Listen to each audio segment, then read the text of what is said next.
seminário, né? E da satisfação de receber também, né? Eu acho que isso passa pelo Diego e os demais professores aqui da UFAL, do campus Arapiraca, todos vocês, né? Os professores, né? A professora que nos antecedeu e os demais professores. Também da satisfação de dizer que estou aqui com o Lúcio, né? A segunda vez que o encontro. E como é que a gente faz para falar numa mesa quando a gente é admiradora da pessoa que a gente está dividindo, né? Então, eu vou iniciar, né, chamando a atenção de vocês, né, para a gente compreender que, para a gente desvelar essa realidade, né, dos trabalhadores do estado de Alagoas, canavieiros, requer, antes de qualquer coisa, uma compreensão desse setor, né, que nós estamos falando, que é o setor sucroalcooleiro, como um ramo de atividade que é gestado dentro de um país dependente, né? Quando vocês veem esse nome superexploração, não é um adjetivo, digamos assim, usado de forma aleatória, né? Na verdade, a superexploração, ela é uma categoria teórica, ela é a base da acumulação, justamente dentro desses países que nós estamos chamando de dependentes, né? Então, ela está dentro de uma teoria que diz respeito aos países como dos que estão nos continentes como a América Latina, a Ásia, a África, né? Então, vamos lá. Então, para compreender o caráter da dependência, né, que o Brasil e outras nações elas vão assumir na divisão do trabalho, é preciso a gente compreender que essa dependência, ela, na verdade, ela, ela vem desde a gente da formação desses países, né? Então, se a gente for perceber, por exemplo, a nossa realidade, nós vamos perceber que nós nos constituímos enquanto país fornecedor, por exemplo, de matérias-primas. E isso vai estar desde a nossa condição de colônia. Então, o sistema manufatureiro, né, a grande indústria europeia, ela vai ter suas bases, né, de acumulação a partir justamente de todo o comércio mercantil desenvolvido nas colônias. E é interessante que esse caráter inicial, né, de dependência, ele se manterá mesmo quando essas nações elas vão experimentam, né, no seu processo histórico, no decorrer do seu processo histórico, da independência. Então, a formalidade, né, da independência, ela vai chegar, mas apenas na forma. Na sua essência, esses países eles continuam a manter esse caráter de dependência. Então, a América Latina e daí o Brasil, né, criou-se, então, condições materiais, morais, todavia as condições, né, que nós chamamos de condições para a produção do máximo de eficiência dos rendimentos sociais, não se efetivou de forma real, né? A exemplo dos países, por exemplo, que tiveram um desenvolvimento, né, das suas sociedades do tipo clássico, né? Nós chamamos, então, o tipo do nosso desenvolvimento como atípico, né? Ou não clássico, né? Para a gente compreender, por exemplo, os países, né? Quando a gente pensa os países europeus, nós vamos perceber que, por exemplo, a burguesia que vai se fortalecer, juntamente com a burguesia, nós temos, por exemplo, processos como o processo de reforma agrária. E no nosso caso, não. Nós temos um país que vai ter como base de acumulação, por exemplo, a concentração de terra, né, o monopólio da terra e a escravidão. Então, o que seria, né, a base de acumulação de um país dependente? Seria a superexploração da força de trabalho. Então, um país dependente, né, em relação aos demais países que ele mantém relação, ele teria, por exemplo, um desnível tecnológico. Então, a competição, melhor dizendo, né, de um país dependente, só se daria pela superexploração da força de trabalho. Então, a gente, por exemplo, pensar, no nosso caso, né, no setor sucrocoleiro, nós percebemos que nós temos, por exemplo, a produção mais barata do mundo, né, de açúcar e de álcool.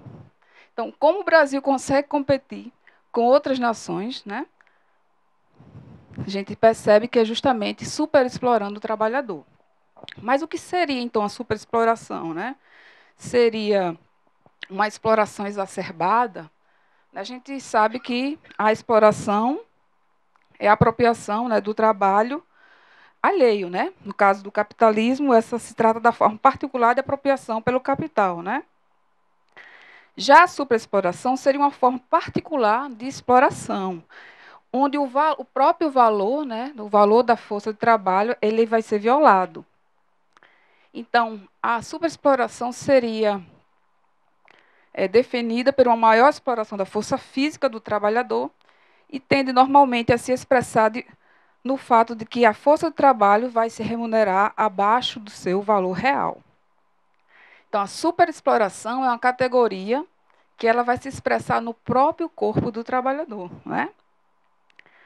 Então, as marcas, né, que a professora anteriormente falou para nós, elas vão ser fundamentais para a gente pensar a superexploração.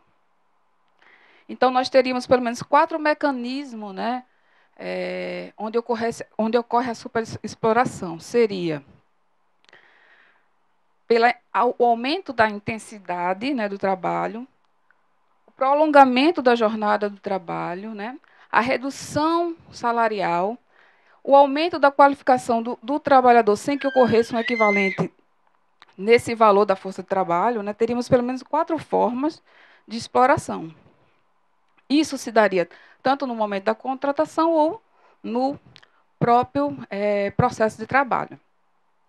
Então, pensando um pouco sobre o setor sucrocoleiro, né, a gente vai pensar, por exemplo, quando a gente olha o processo de trabalho, e é nele, né, que nós podemos perceber a categoria da superexploração, nós vamos perceber que nós estamos diante de um processo de trabalho, né, que é o mesmo desde a década de 1970. Então, nós temos aí mais ou menos 50 anos, né, que cortar cana digamos assim, se faz da mesma maneira. Todavia, quando a gente vai perceber, voltamos para a produtividade do corte da cana, nós percebemos uma grande diferença, né? Por exemplo, com a reestruturação produtiva, né, nos anos 90, né, um marco para a gente pensar todo e qualquer trabalho, né? Nós tivemos, por exemplo, na década de 80, né, uma média de corte de cana por cada trabalhador de 6 toneladas. Com a reestruturação produtiva, esse número passou para 12 toneladas. Então, você está diante de um processo que é o mesmo e ele vai ser aumentado, né, 100%. Né? Então, um indicador muito forte dessa superexploração. Né? Então, a gestão por resultados, ou seja, né, permanecer o trabalho, né, a partir de altos índices de produtividade individual, vai ser cada vez mais um fator, né, fundamental e pertencente a esse universo de trabalhadores. Né? Então, a gente vai perceber que a questão da inovação tecnológica, né, o avanço da mecanização, né, e hoje, mais do que nunca, nós estamos diante dessa realidade, tem produzido, né, trabalhadores disponíveis, né, um estoque aí, né, o exército industrial de reserva cada vez maior, né, nesse ramo de atividade. Então, essa realidade hoje de identificação tem contribuído para que a seleção de homens cada vez mais jovens, né, o vigor físico cada vez mais se coloca como um importante característica, né, e um importante selecionador para o trabalho. E também a redução de mulheres. Né? Por exemplo, hoje em Alagoas é praticamente nulo mulheres na cana. Antes elas estavam na adubação, por exemplo. Mas hoje a realidade é praticamente nulo o trabalho de mulheres. Né? Então, tem um trabalho clássico, né, em Alagoas, que é o trabalho de padrão, que ele vai justamente mostrar o impacto da reestruturação produtiva e ele vai trazer a maior usina do Nordeste, né, que é uma usina alagoana, a usina do Coruripe, onde se empregava nos anos 80 cerca de 6 mil homens no corte da cana, né? E com as medidas, né, da gestão por produção, esse número vai ser reduzido para 2.800 trabalhadores, né? Então, rígidas prescrições, né, em busca de resultados, tem reduzido grande número desses trabalhadores.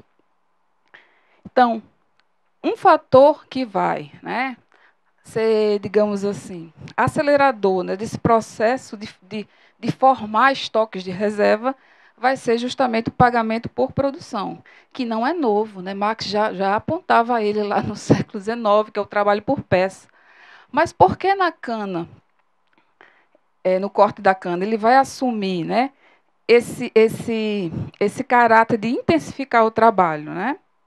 Então, é uma prática que a gente vai ver que vai se generalizar nos anos 2000, e ele vai colocar como elemento, né, essa forma de pagar por produção, um ganho monetário para o trabalhador, que nós estamos falando de um trabalho que se realiza durante mais ou menos 8 meses, né, que, todavia, o trabalhador tem que se manter 12.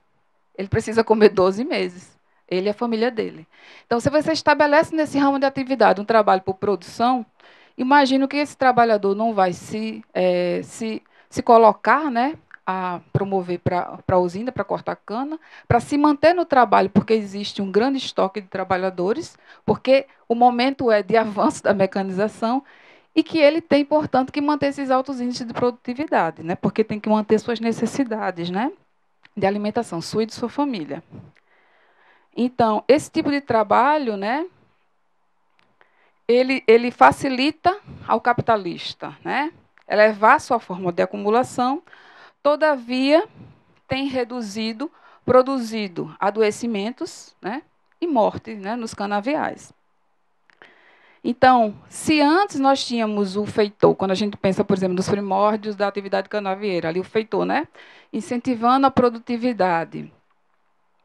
Hoje, essa figura ela é dispensada, porque o próprio trabalhador, cometendo aqui um erro teórico, né, se autoexplora, né? Ele mesmo passa a ser o regulador do seu trabalho, né, e de forma bastante intensa. Então, compreender, por exemplo, o corte da cana é compreender que o trabalhador, né, tá certo, é por produção, mas é uma produção que ele também não tem controle, porque a cana ela é pesada, né? O trabalhador ele ganha em toneladas, mas a cana ela é contabilizada para o trabalhador em metros. Então, veja aí que tem um cálculo para ele saber a sua produção, né? Então, esse cálculo é feito por uma balança específica que só a usina possui. Esse cálculo é feito, inclusive, fora da presença do trabalhador, porque é num espaço da usina. Então, o trabalhador ele não tem nenhum controle da sua produção, né? Ele poderia dizer, eu vou me autoexplorar tanto, ou fazer isso. Mas, como ele não tem controle, no outro dia ele se coloca, se disponibiliza a mais trabalho, né?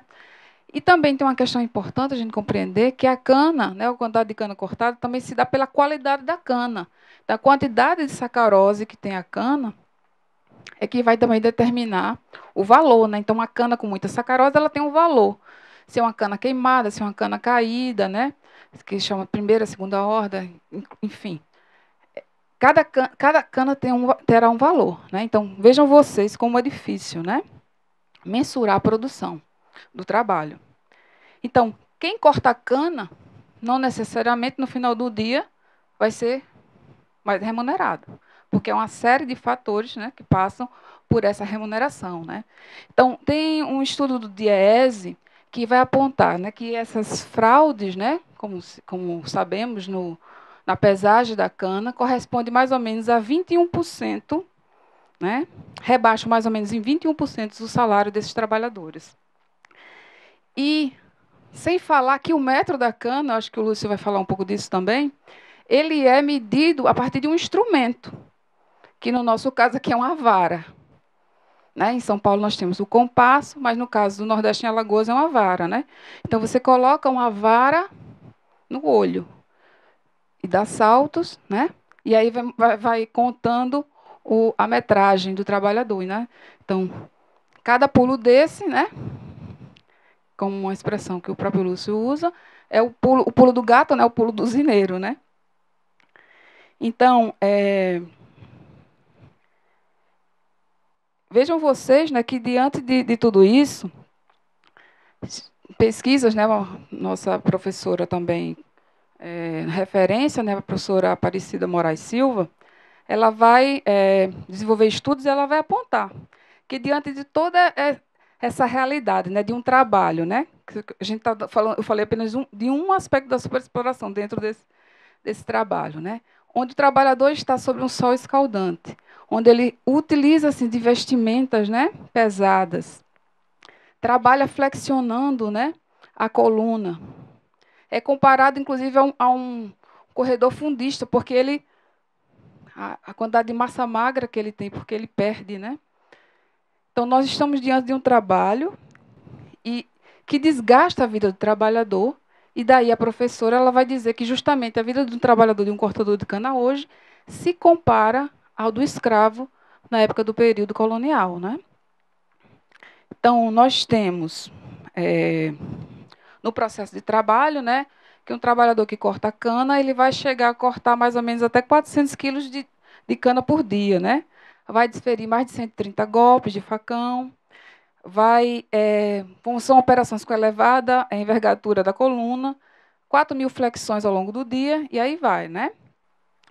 É tanto que esse trabalho, a própria usina, né, as usinas, elas têm como prática oferecer um soro para esses trabalhadores devido à grande perda, né, de sais minerais, de água que eles possuem no processo de trabalho. Então, só a própria oferta do soro, né, para nós já é uma evidência de que nós estamos diante de um trabalho que desgasta muito, né, a força de trabalho.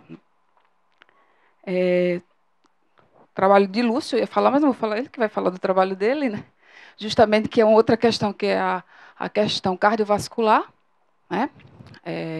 Provocando adoecimentos e também a própria morte súbita, né? A partir de um quadro de cãibras, né? Que o trabalhador que vai se generalizar pelo corpo do trabalhador. Um outro aspecto dessa intensificação do trabalho, nós podemos chamar a atenção, que é o próprio prolongamento da jornada de trabalho, né? Então, quando a gente pensa no trabalhador da cana, é um trabalhador que precisa se organizar para o trabalho.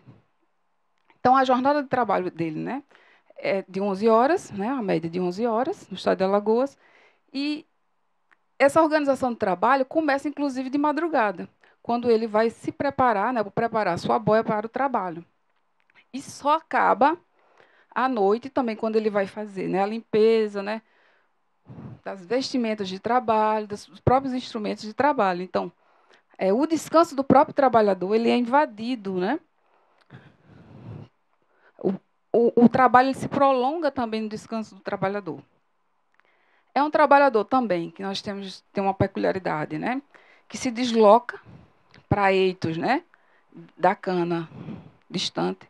Então, eles estão sempre dentro de transportes, que muitas vezes também são mal conservados, né? Se a gente for fazendo um estudo sobre o trânsito, os acidentes de trânsito em Alagoas, a gente vai perceber que muitos dos nossos acidentes de trânsito estão ligados a transportes de trabalhadores, né?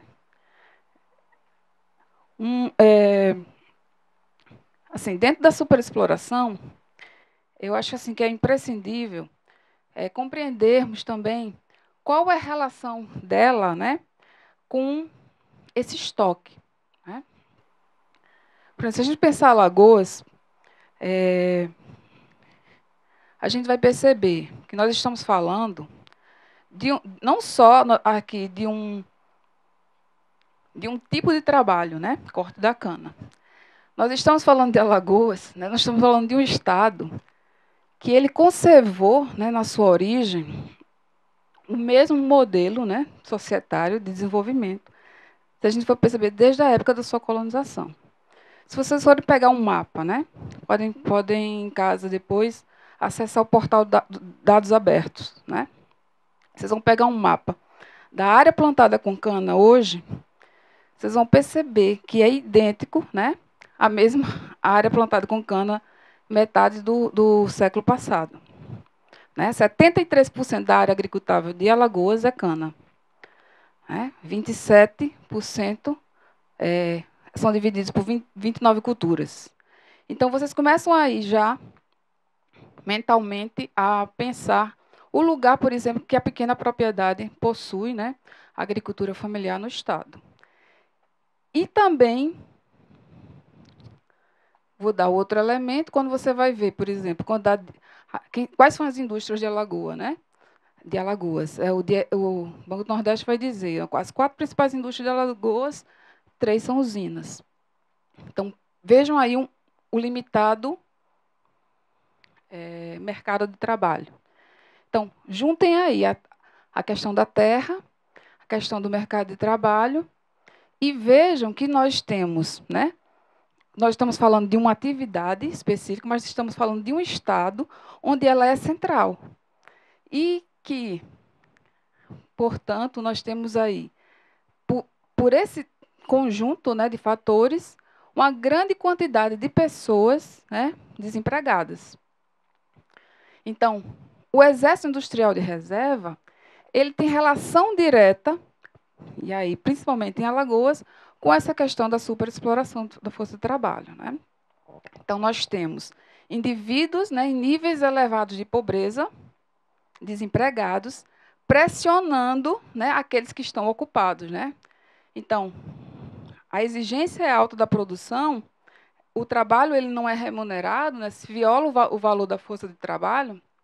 Todavia, se eu não ficar nesse trabalho, existe um exército, né, um estoque, aguardando para assumir o meu posto de trabalho.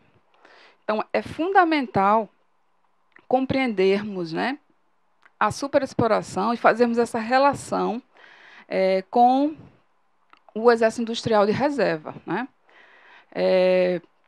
Na verdade, se nós formos pensar Alagoas, se quisermos pensar Alagoas, né, pensar sobre a pobreza, pensar sobre questões de renda, questões políticas, né, nós temos que nos voltar a essa questão. E, assim, o que é mais interessante, ou mais perverso, né, eu diria, melhor dizendo, é que isso é naturalizado, né? A paisagem da cana ela é naturalizada no nosso estado, né? Nós achamos como algo natural. As relações de poder, o fato, por exemplo, de 11 famílias, né, dominarem Alagoas, porque são elas também que são monopolizam, por exemplo, as usinas, é naturalizado. O fato dessas 11 famílias também estarem, por exemplo, monopolizando os meios de comunicação, também é naturalizado. E o fato dessas famílias também estarem no poder, né, na política, também é naturalizado. Então, vejam você. E, para fechar, a superexploração ela é naturalizada. A nossa superexploração de cada dia é naturalizada. Então, aqui, nós estamos falando, né, chamando a atenção, dizendo que nós temos um grupo, uma parcela significativa da população, né, nós temos 74% do território de área agricultável com a cana, sob superexploração da força de trabalho. Muitas vezes nós não estamos conversando sobre isso, né? Eu soube que tem, por exemplo, alunos de serviço social. Então, por Alagoas, por exemplo, a maioria das indústrias serem usinas, muitos dos nossos alunos de serviço social vão trabalhar justamente nos recursos humanos das usinas, né? Então, nós precisamos pensar sobre essa realidade. Eu não sei, ninguém me falou do tempo, mas a gente sabe que a gente tem pouco tempo. Então, ainda tenho 7 minutos, não é isso? Então, tudo bem. Então, é importante a gente compreender isso, né? Eu não sou do estado de Alagoas, né? Eu sou de fora, e quando eu vim para cá, aí eu já estudava o trabalho agrícola, mas só que eu estudava um trabalhador que era um trabalhador da fruticultura. E daí, quando eu vim para Alagoas, eu disse, eu tenho que contribuir, o que é que eu posso pensar? E o que soltou meus olhos foi justamente o trabalho na cana. Mas, assim, já até compartilhei isso com o Lúcio, né, na época que eu estava fazendo a tese, como eram antigas as teses, né, e os trabalhos que tinham sobre a cana, né? Parecia que tinha sido um problema superado, que tinha ficado, e depois de um tempo, né, 2014, 2015, que a gente vai começar a perceber uma grande quantidade de teses, né, em torno do trabalho na cana. Mas, de fato, quando ela não está aqui, eu tenho uma aluna que ela vem de Teotônio de Vilela, e eu até perguntei, né, o que mais você vê quando você vem de Teotônio de Vilela? E ela não soube dizer, na verdade, ela disse que não via a cana. Aí eu, como assim não vê a cana, né? Então, é algo que é naturalizado e que a universidade, né, ela precisa discutir, inclusive com a sociedade, né? Então, todos os nossos problemas de pobreza, por exemplo, nós temos as favelas em Maceió, né? Quem passa por Maceió vê a beleza, vai mais ver muita favela. Não sabe, por exemplo, que o processo de favelização de Maceió é intrinsecamente ligado à realidade de expropriação de vários trabalhadores que viviam dentro dos terrenos de usina na década de 90, né, que devido à formalização, quando a formalização do trabalho chega, os usineiros eles não querem se responsabilizar por esses trabalhadores e ele vai fazer o quê? Vai demolir as casas desses trabalhadores. Então, cerca de 40 mil casas foram derrubadas na década de 90. Né? Vocês terem uma ideia. No começo da década de 90, Maceió tinha 49 favelas. Em 1995, esse número pulou para 120 favelas. Né? Porque justamente as pessoas não tinham onde ficar e foram para a capital. Então, nós estamos falando de uma atividade, né, que ela precisa ser percebida dessa forma, não tão natural. Né? A superexploração dos canaviais, ela passa, né, por essa compreensão e de enxergar Alagoas. Né? Alagoas ela vai priorizar um modelo de desenvolvimento, que é justamente a usina. Né? Então, os usineiros de hoje são os antigos senhores de engenho ou descendentes das famílias de senhores de engenho. É isso. Então, passo agora para o Lúcio, que vai apresentar a pesquisa dele. E o que eu vou apresentar para vocês hoje é uma parte da minha pesquisa de doutorado, que foi uma tese defendida em 2016 no programa de pós-graduação em Sociologia lá de São Carlos, orientada pela professora Maria Aparecida, e que eu publiquei recentemente, no ano passado, em formato de livro, né? Esse livro aqui, Os Homens Cangurus, dos Canaviais Alagoanos. Então, eu vou durante a minha exposição, trazer alguns dados dessa pesquisa. O primeiro ponto tem relação com o surgimento do interesse em pesquisar esse tema, né? Ah, tá passando. Tá dando para enxergar aí? Quem chega a Maceió, quem chegou agora de avião, percebe que o canavial tá ali na beira da pista do aeroporto Zumbi dos Palmares, né? Tá lambendo a pista, né? Praticamente do aeroporto. Quem sai de Maceió para Recife, para Aracaju, para Arapiraca, também vai ver um mar de cana, né? Aquele verde monocromático. Vindo para cá, por exemplo, eu vi lá perto de São Miguel uma máquina colheitadeira cortando cana e duas frentes de trabalhadores rurais cortando cana. Então, a presença da cana aqui no nosso estado é muito forte.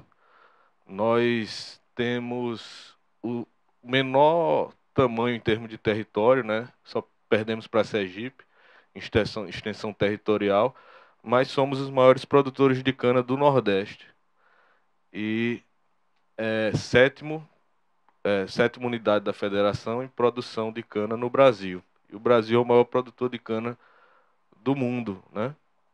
Então a presença da cana é fortíssima. Quando eu era criança, sempre que eu passava viajando com os meus pais pela estrada, eu ficava me perguntando em relação ao que tinha atrás da palha dos canaviais, né? Uma lembrança de infância. E quando eu era um estudante de graduação, como muitos aqui, eu tive a oportunidade de fazer uma pesquisa de iniciação científica e pude conversar com vários cortadores de cana.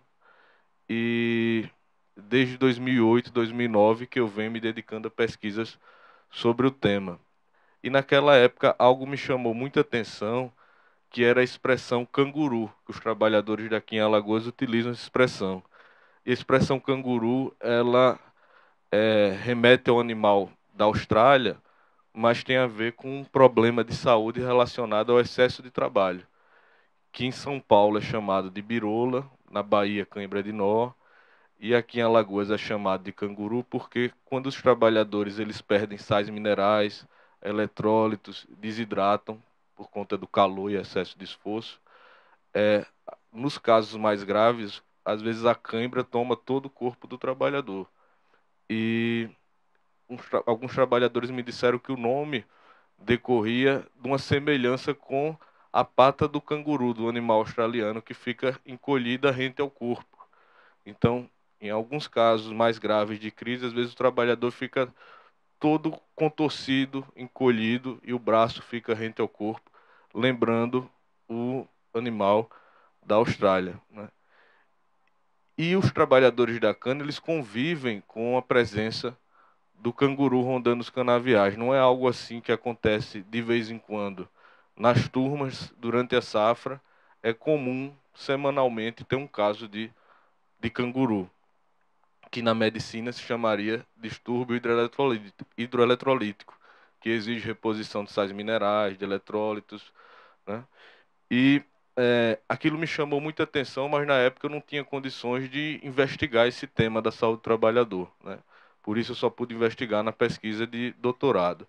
Outro aspecto que me chamava muita atenção eram as denúncias de morte por excesso de trabalho.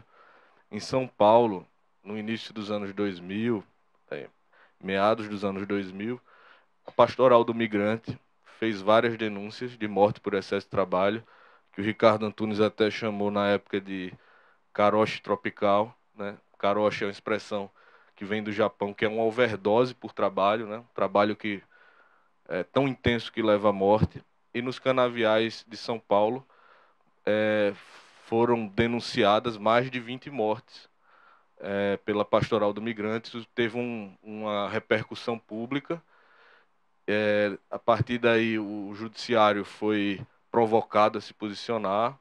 Ocorreram audiências públicas e o advogado das usinas, ele alegava nas audiências públicas, né, os advogados, que a morte ocorria no canavial, mas não tinha como comprovar que a morte era decorrente do trabalho, do excesso de esforço. Então, para o judiciário era necessária a comprovação do nexo causal, que passa por indicadores não só descrições ergonômicas do trabalho, mas também indicadores fisiológicos, biológicos. Então, em 2012, em 2011, mas iniciei a pesquisa em 2012, eu fiz um projeto para tentar entender o canguru, entender por que esse trabalho leva à morte e também tentar demonstrar esse nexo causal. E para isso eu precisei trabalhar não só com a metodologia das ciências sociais, mas também com metodologia da área da saúde. E foi uma pesquisa interdisciplinar que contou com a participação de médicos, fisioterapeutas e educador físico. Então, o que eu vou apresentar para vocês aqui são alguns dados, né, dessa pesquisa. Mas antes de falar dos indicadores frequência cardíaca, carga cardiovascular, eu vou falar um pouco sobre quem são esses trabalhadores, qual é a trajetória e como é que é esse trabalho. O universo empírico da pesquisa se deu principalmente aqui no município de Teotônio Vilela, que fica até perto de Arapiraca, né? E é um município que tem forte presença de cana, também concentra trabalhadores que saem da cidade de Teotônio Vilela para usinas de outros municípios e fica numa região que é uma região como São Miguel dos Campos, que muitos passam antes de vir para Arapiraca, que tem muito tabuleiro, que é aquela terra alta e plana, né?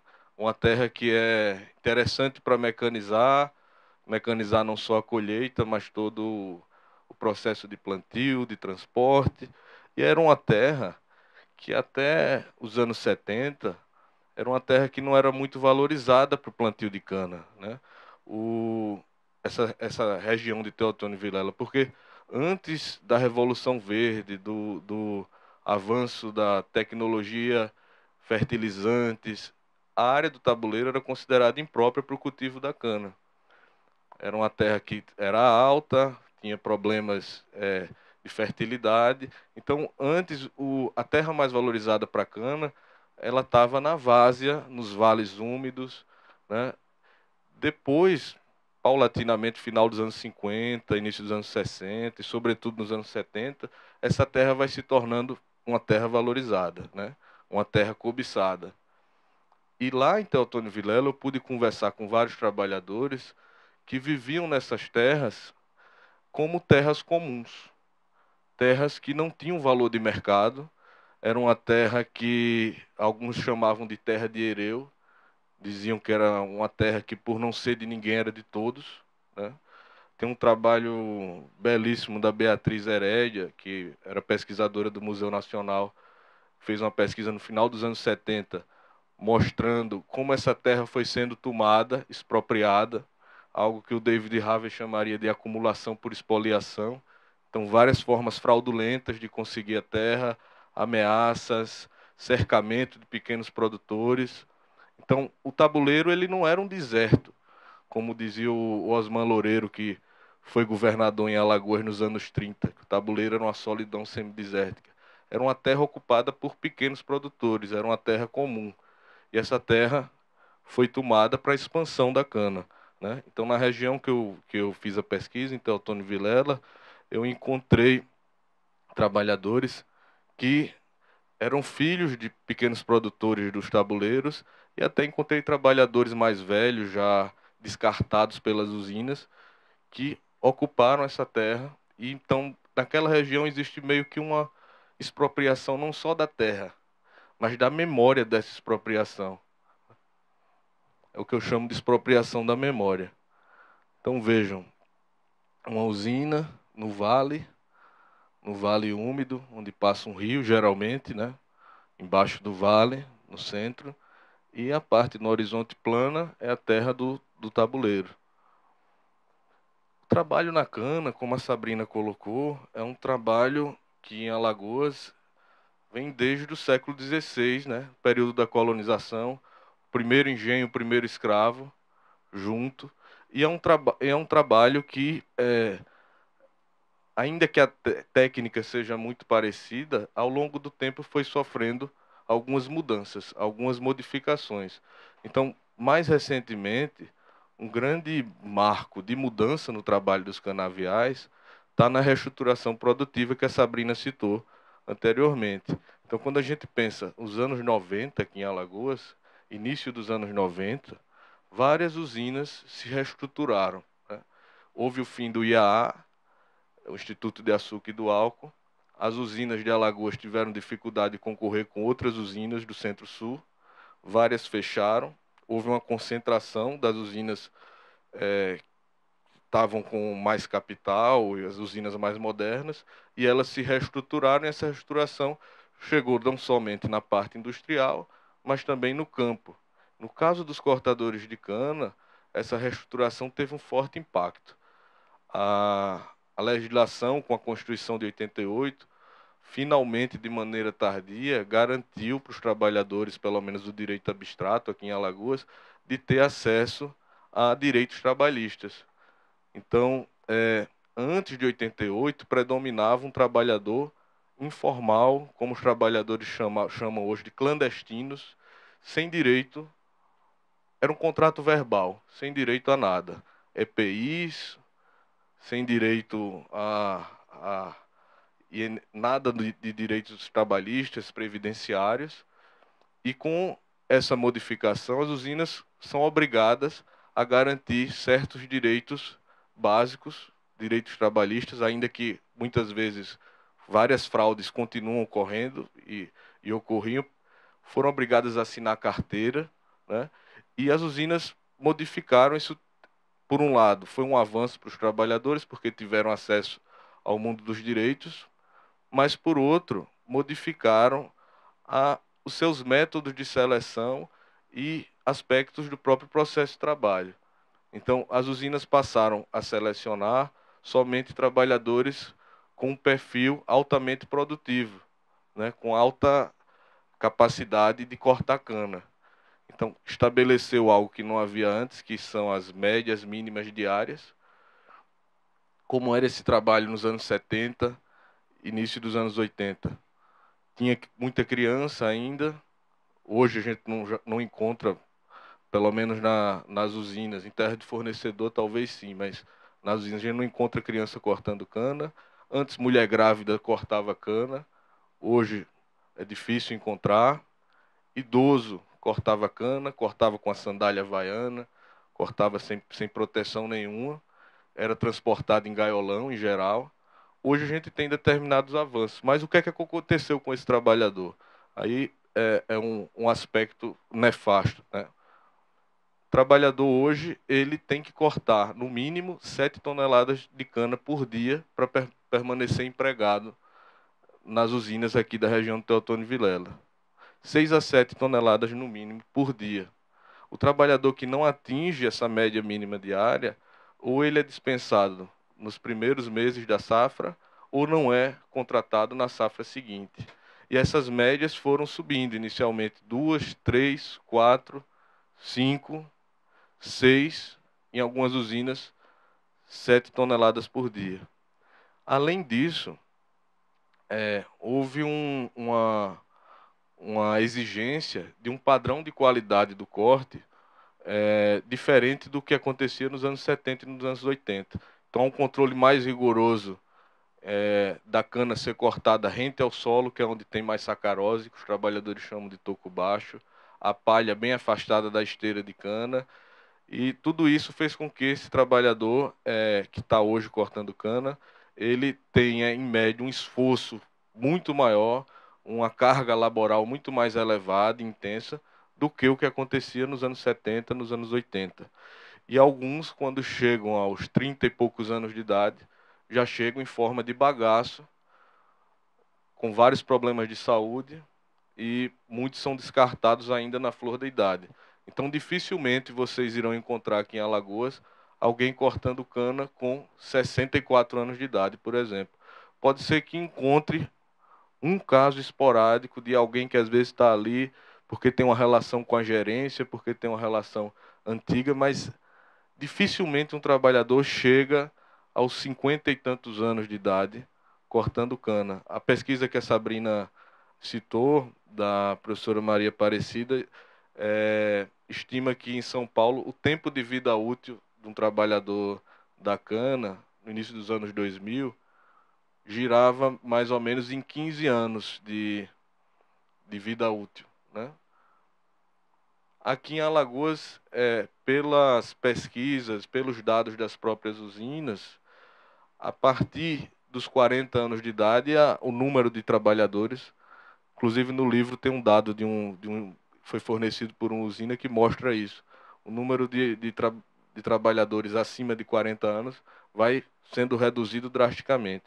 Então a gente tem uma grande quantidade de pessoas que são demitidas porque não atingem essa média mínima diária, são descartadas prematuramente, e muitas vezes não conseguem também emprego em outra atividade porque sua saúde já foi corroída. Aqui são dados de uma pesquisa do Erivelton Laat, em São Paulo. Ele fez uma tese na área de ergonomia e com software ele conseguiu estimar os movimentos durante uma jornada de trabalho de um cortador de cana na região de Piracicaba. Então, durante um dia, um cortador de cana realiza cerca de 3.080 flexões de coluna. Durante um dia de trabalho, 3.498 golpes com o facão ou com o podão. E durante 62% desse tempo, ele está com a coluna flexionada. Isso é num dia. Imaginem, num mês, numa safra, em 10 anos, cortando cana. Esse dado é um dado que mostra a brutalidade que é esse trabalho, né? O esforço sobre-humano que esses trabalhadores têm que realizar. Mas, para a justiça do trabalho, muitas vezes esse dado é insuficiente, né? Então, durante a pesquisa, eu fui em busca de outros dados como indicadores do esforço por meio do batimento cardíaco. Uma das melhores formas de mensurar um esforço numa atividade laboral, um esforço físico, numa atividade como o corte da cana, que exige muito do corpo, é pela frequência cardíaca. Então, existe um indicador na ergonomia que se chama carga cardiovascular. E essa carga cardiovascular, segundo a literatura especializada, existe um limite máximo aceitável e acima desse limite o trabalhador ele está correndo risco. O desgaste é muito elevado. Então, durante a pesquisa, eu coloquei um frequencímetro em alguns trabalhadores, que eu vou apresentar o dado mais adiante, e consegui estimar o esforço dessa atividade laboral. Qual era a hipótese? De que eles ultrapassam esse limite, ultrapassando esse limite, eles têm canguru, eles correm risco de ter morte súbita e ter um desgaste prematuro da força de trabalho. Então, só para vocês se situarem, como é o trabalho do corte da cana, né? Aqui uma pesquisa de campo que foi feita em 2013, na região de Bateguara. Os trabalhadores aqui em Alagoas ainda cortam cana em áreas acidentadas como essa. Por não ter sombra, eles improvisam às vezes as barraquinhas para abrigar a comida que eles levam de casa, a água que também hoje com a NR31, né, eu não sei por quanto tempo a NR31 vai permanecer, mas a usina é obrigada a fornecer água gelada, mas para a água não esquentar, eles colocam na sombra. Essa comida de manhã está quente, depois esfria e quando chega 11 horas da manhã no horário do almoço, como agora, essa comida está quente novamente pelo efeito do sol, né? Às vezes azeda, às vezes estraga. Então qualquer sombra se torna um refúgio, um abrigo. E depois que a cana é cortada, ela é colocada no centro do eito, no centro das ruas de cana. E aí o trabalhador vai saber quanto ele produziu naquele dia e, consequentemente, quanto ele vai receber de salário, que é determinado por produção, como a Sabrina colocou. E quem faz esse controle é o cabo, que aqui em Alagoas é chamado cabo, em São Paulo é chamado de fiscal, que cabo remete a patente militar, alguém que está abaixo do coronel, né? E ele mede com esse instrumento que é a vara, e que a Sabrina colocou, e que as fraudes ocorrem tanto na medição quanto também na pesagem da cana. Então, um trabalhador que produziu 7 toneladas num dia, muitas vezes ele produziu mais do que isso, mas só foram contabilizadas 7 toneladas. Eu entrevistei um cabo que me disse que a própria usina orienta a uma fraude de 15 a 20% no que foi cortado. Orientação da usina. E segundo esse cabo, a usina justificava dizendo, não, porque algumas canas ficam no talhão, caem no meio do caminho, mas é uma forma de fazer com que o trabalho não pago se amplie ainda mais, né?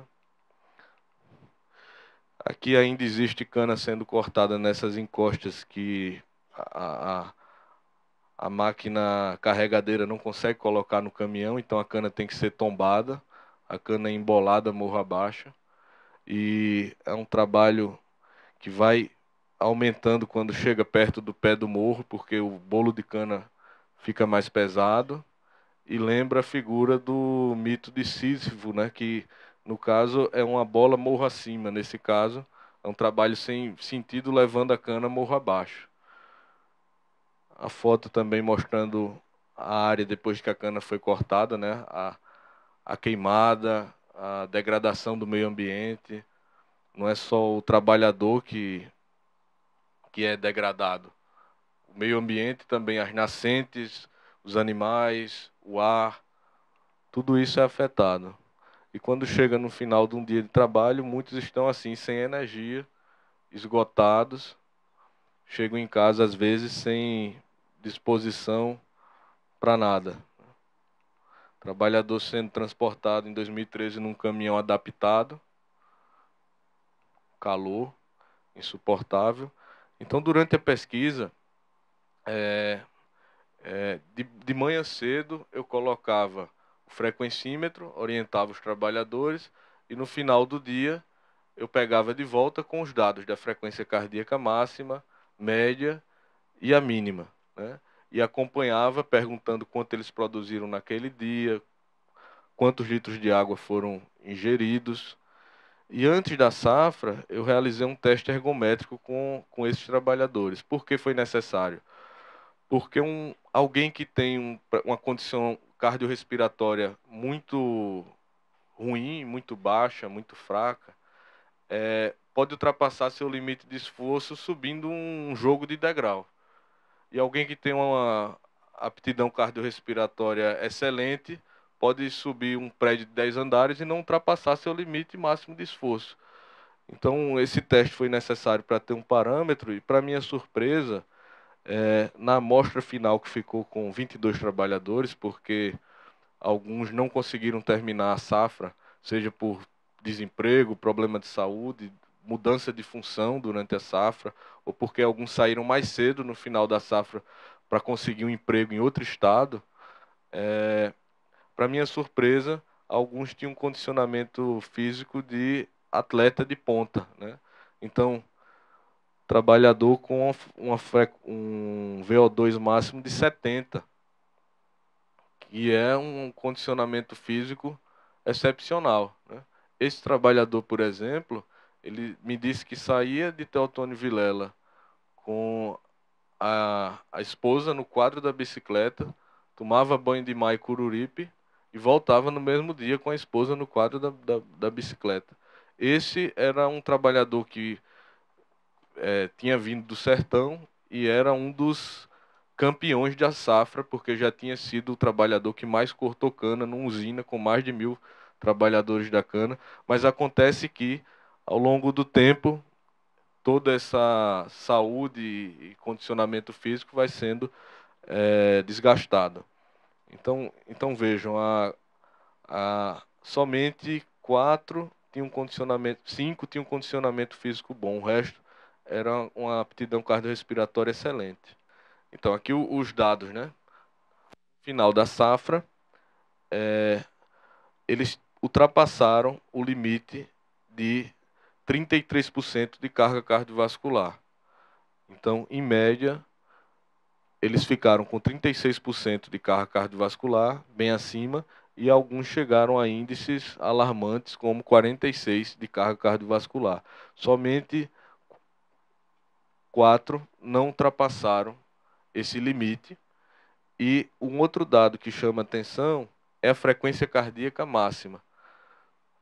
Teve trabalhador que chegou a 200 batimentos por minuto. Isso é maior do que a máxima cardíaca teórica.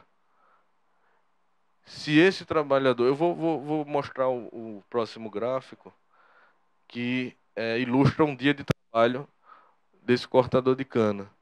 Então, de manhã cedo, ele sobe no ônibus, umas 5h30, 6 horas da manhã, começa o trabalho, tem um período de deslocamento que às vezes pode ser longo. Hoje, com a reforma trabalhista, eles não têm direito nem mais a receber horas itinerárias, né? Desde 2017 para cá. Nessa época eles tinham direito, mas muitas vezes as usinas fraudavam. Ele começa a trabalhar, a frequência cardíaca sobe, fica oscilando, né? Sobe várias vezes. A média não deveria ultrapassar essa linha amarela contínua, no entanto ficou bem acima. Mas o dado mais gritante é depois do almoço. No momento mais quente, ele continua o trabalho e passa 1 hora sem descansar. Só parou quando a frequência cardíaca chegou a 200 batimentos por minuto. Quando eu vi esse dado, eu fiquei alarmado e perguntei para ele: como você chegou a essa frequência cardíaca máxima? Como você chegou a esse número? Aí ele disse: eu tentei acompanhar os colegas do eito do lado e só parei quando senti o meu coração pulando pela boca.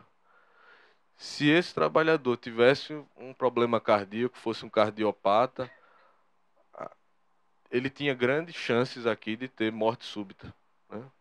E as usinas, em geral, aqui em Alagoas, não fazem um exame admissional rigoroso.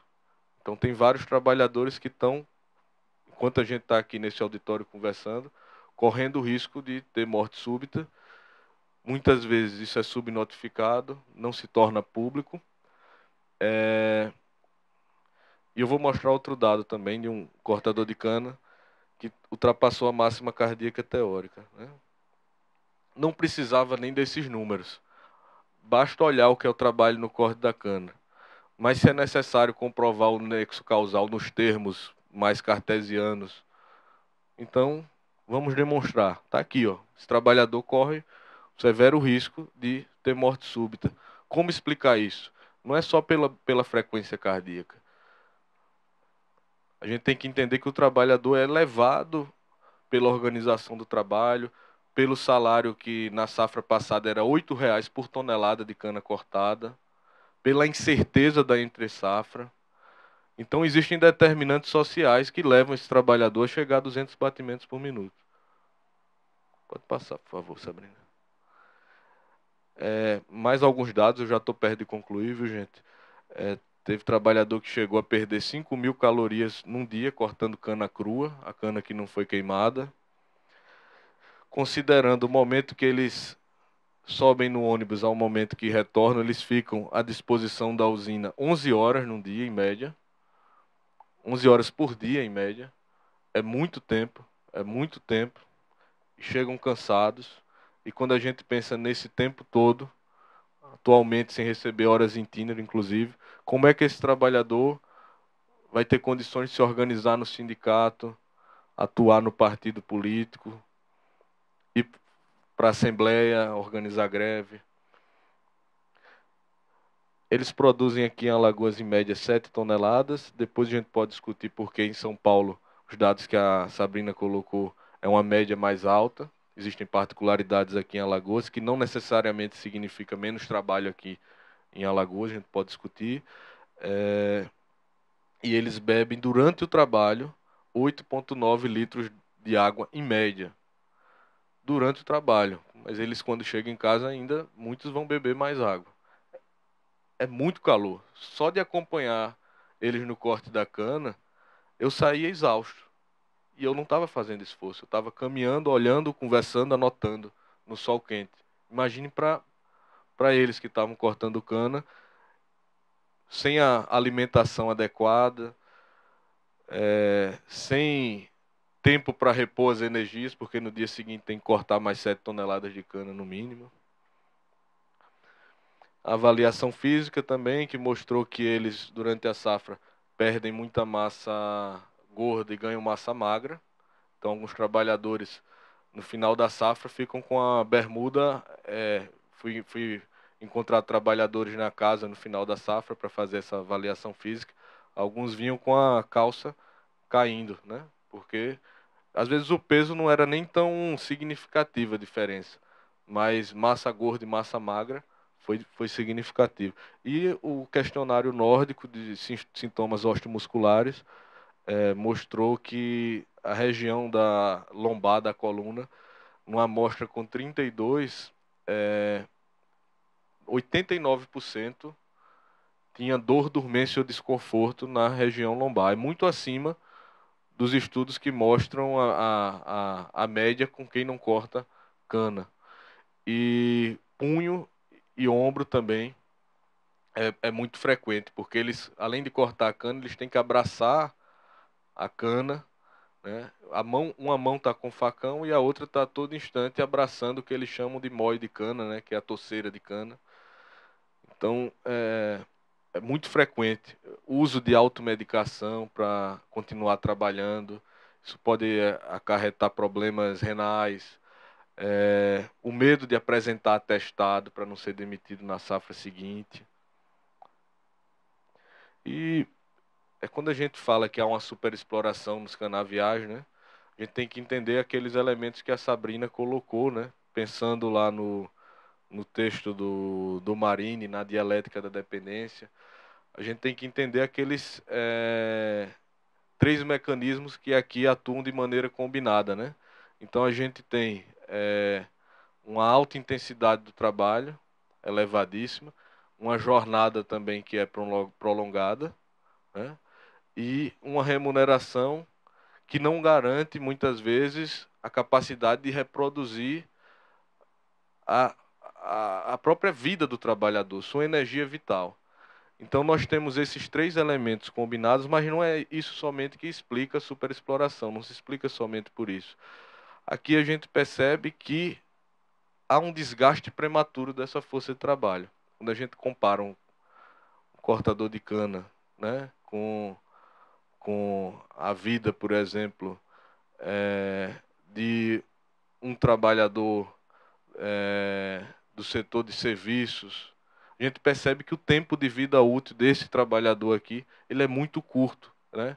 Ele é muito é como se o capital se apropriasse hoje dos anos futuros do trabalhador, né? Então a gente pode dizer aqui que há uma condição de superexploração da força de trabalho. E para alterar isso, né, não basta simplesmente combater os efeitos da superexploração. A gente precisa pensar num horizonte que haja uma transformação profunda dessa forma de trabalho, né? E para isso é necessário que nas lutas dos trabalhadores, nas lutas sociais, exista uma possibilidade da gente sonhar e reivindicar com um mundo onde o trabalho assalariado, o trabalho estranhado, ele deixe de existir. Era isso que eu queria dizer. Mas no cenário que a gente tem hoje, de reforma da Previdência e tal, qual é a possibilidade, Lúcio, de um estudo desse seu impactar um planejamento de aposentadoria para um trabalhador do setor sucroalcooleiro e que seja reconhecido, né, pelo Ministério do Trabalho como um trabalhador especial? Esse cara jamais vai conseguir atender às exigências hoje colocadas pela reforma trabalhista, ou seja, não vai se aposentar nunca, não vai conseguir. É possível, você vê alguma coisa no horizonte nesse sentido, do Ministério do Trabalho reconhecer essa especificidade e preparar alguma aposentadoria para esse cara antes que ele morra, né? Ou ainda, enquanto ele trabalha, algum melhoramento. Eu entendi sua fala final, né? Só a revolução socialista seria capaz de resolver isso, mas isso não está no horizonte. Então, dentro das regras de trabalho hoje, é possível minimizar o impacto disso? Essa é a minha pergunta. E para a Sabrina, eu queria perguntar, a gente viu lá 73% do território alagoano é cultivado com cana. Qual é o peso disso na economia? Porque eu fiquei preocupado de estar no estado e que tem uma economia ainda refém, porque não dá para chamar de outra coisa, da produção de cana-de-açúcar. Quer dizer, a área plantada é grande, mas o peso na economia alagoana é proporcional ou não? É uma jornada de trabalho exaustiva, uma intrajornada reduzida, que leva ele para superar a exigência de produção ao uso de medicamentos. Mas eu fiz um estudo sobre o uso de droga, e isso cresceu muito no meio rural. Isso tem algum nexo causal com o esforço físico na execução da mão de obra na cultura canavieira? Não é bem uma pergunta, mas eu achei muito interessante, estava conversando com a Jéssica, e uma das coisas que foi muito citada é justamente essa questão da carga horária, é um trabalho muito exaustivo, é algo que é surreal, se você for olhar para o que a maioria das pessoas estão acostumadas aqui a trabalhar, a exercer. E aí a gente conversando sobre essa questão da reivindicação dos direitos, de melhorias, e a gente fala assim, mas eu acho até um pouco complicado falar sobre isso, porque quando você pensa que essas pessoas estão aí por uma necessidade muito maior, que é uma necessidade de sobrevivência, tanto dele quanto de sua família, a gente começa a pensar com que tempo ele vai parar para pensar em fazer revolução? Em que momento dessa trajetória, desse processo de trabalho, ele vai parar de pensar, não, eu preciso alimentar minha família ou eu preciso fazer revolução para essa melhoria. Então, eu acho que essa população que trabalha nessas condições, eu acredito que eles nem conseguem ter essa noção tão clara que é necessário fazer essa reivindicação, se expor para que aconteçam essas melhorias. Porque quando você se coloca no lugar dessas pessoas, quando você faz essas pesquisas aprofundadas, quando você tem dados para se basear, você vê que é uma realidade muito complicada e muito difícil do que todos nós estamos acostumados a ter. Então, para a gente, como você mesmo falou, a gente estamos aqui conversando numa sala muito confortável, enquanto essas pessoas estão lá trabalhando para sobreviver, para que outras pessoas possam também ter o mínimo possível para sobreviver. Então, em que momento essas pessoas poderiam parar para pensar que eles precisam dessa melhoria e qual método eles poderiam utilizar para fazer essa melhoria? O peso ele é muito grande, né? Quando a gente pensa, por exemplo, que os nossos índices eles não são, digamos assim, na verdade eles são totalmente atrelados a esse peso, né? Quando a gente pensa, por exemplo, que Alagoas ocupa a 27ª posição, enquanto índice de desenvolvimento econômico, né? A gente vê estamos falando de quantos estados, né? Mais o Distrito Federal, 27. Então nós estamos na última posição. Em termos de concentração de terras, nós ultrapassamos o Maranhão, né, que historicamente era o estado mais concentrador de terras. Então, nós já vamos aí há 30 anos sendo os primeiros em termos de concentração de terra. Um outro peso, né, que nós podemos falar é com respeito à própria renda, o que isso impacta na própria renda do trabalho, né? Então, nós temos também o estado com a mais baixa, a renda média advinda do trabalho é a mais baixa do país, né? Mais baixa nordestina e a mais baixa do país. Então, como a gente tem um estoque muito grande, né, de pessoas disponíveis, a renda ela acaba do trabalho acaba influenciando a renda do trabalho, né? Um outro aspecto que reflete isso é a própria dependência, né, que as pessoas têm do Estado de transferência de renda. Então, se você for pegar aposentadorias e pessoas que vivem da transferência de renda, como é elevado no estado de Alagoas, né? Então, mais de 50% da população de Alagoas vive de transferência de renda. Isso porque essa quantidade de cana, né, e esse monopólio, né, desse mercado de trabalho, ela é exacerbado. E um outro aspecto que na verdade, a minha tese, né, que eu acabei falando tanto aqui, a própria migração, né? Nós somos o estado com maior índice migratório do Nordeste. E o Nordeste, vocês sabem que é fornecedor de mão de obra, né? No contexto da divisão do trabalho, né? E nós temos aí Alagoas. Então, nós temos um grande número de pessoas que estão migrando, né? Por exemplo, Joaquim Gomes, um município que também é predominante de cana, em 2006, a Pastoral da Terra foi fazer uma pesquisa lá. E quando foi fazer uma pesquisa lá, eram 20 mil habitantes, né, em Joaquim Gomes. E descobriu que mais ou menos 8 mil pessoas não estavam na cidade. Então, eles tomaram um susto, né? E onde é que estavam essas pessoas? Elas tinham migrado, né? Então, justamente porque nós temos um Estado que está dependendo de um setor que se utiliza, né, do corte, então tem uma safra. Então, até um determinado momento, parte da população ela vai ter trabalho. Na entre-safra, essas pessoas elas têm que migrar. Então, a migração também, eu diria, talvez a maior, né, reflexo do peso que o setor sucroalcooleiro tem no estado de Alagoas, né? De Alagoas, né, para a sua população. Acho que é isso. Então, agradecer pelas questões que foram colocadas, né? Primeiro, o Marconi, que tocou no tema da reforma da Previdência. Foi ótimo você ter tocado nesse tema, porque no final aqui eu tinha um tempo curto e o fim da minha fala acabou meio até atrapalhado. Mas o que eu apresentei para vocês foi uma pesquisa de 2016. De lá para cá, essa situação piorou, né? Veio a reforma trabalhista Parece que não tem como piorar o que eu apresentei para vocês, mas tem como piorar, né? A reforma trabalhista do Temer permite terceirização, né? Isso foi em 2017 para cá. retirou as horas itineres, o negociado sobre o legislado. Então a gente tem uma situação do ponto de vista dos direitos ainda mais precária do que em 2016. E para os trabalhadores camponeses, né, a proposta era de contribuir com R$ 600 por ano para poder conseguir se aposentar. Ora, um camponês pobre vai ter condições de contribuir com R$ 600 e os movimentos, os sindicatos pressionaram, né?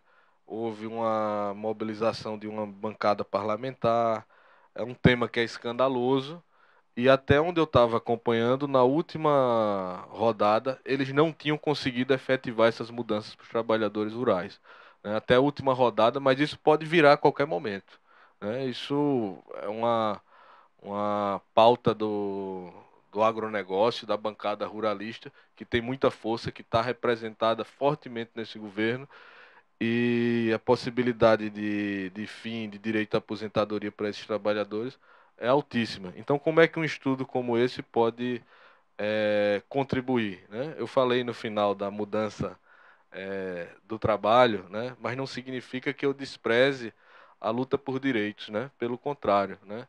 Eu acho que para quem já tem muito pouco, um direito significa muito na vida dessas pessoas, né?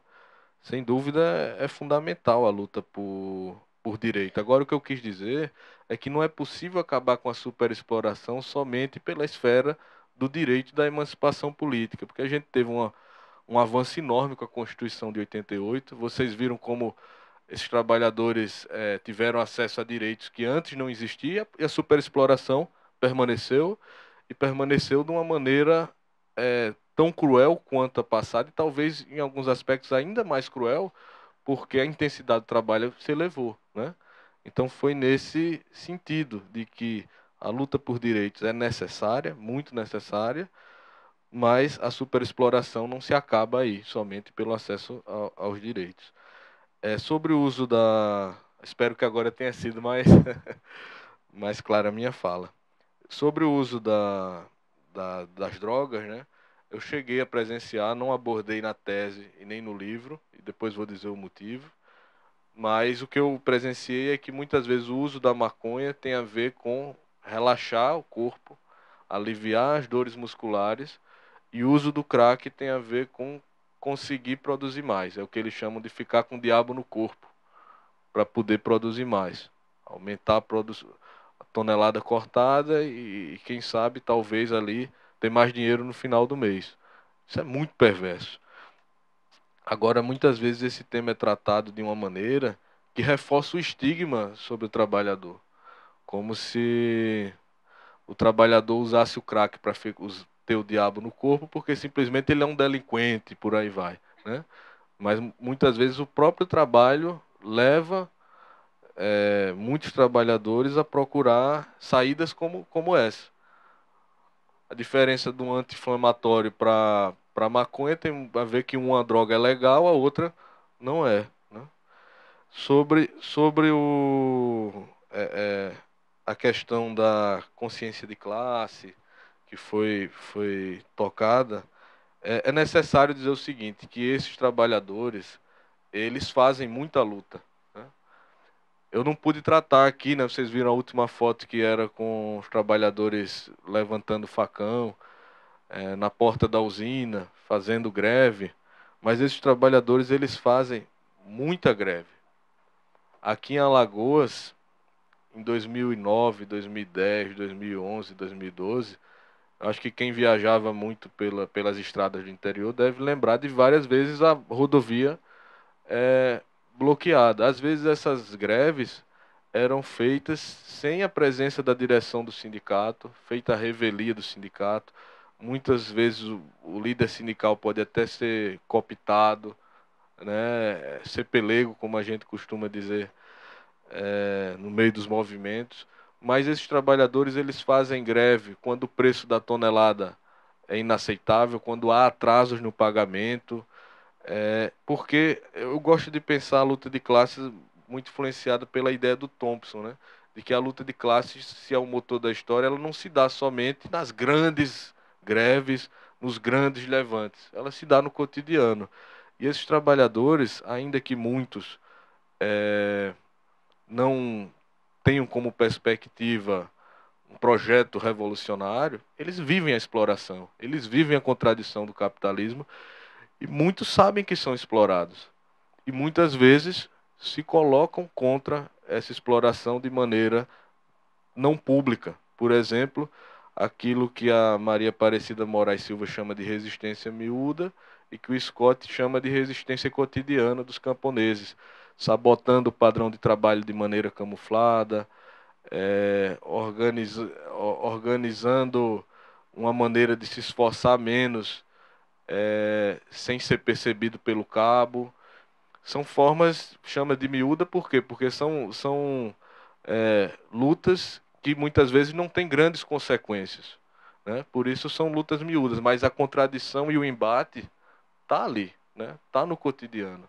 E é necessário dizer, mesmo tendo um movimento sindical aqui em Alagoas, salvo honrosas exceções, né? No caso do sindicalismo rural, mesmo tendo um histórico forte de cooptação, esses trabalhadores muitas vezes passam por cima da direção sindical, né?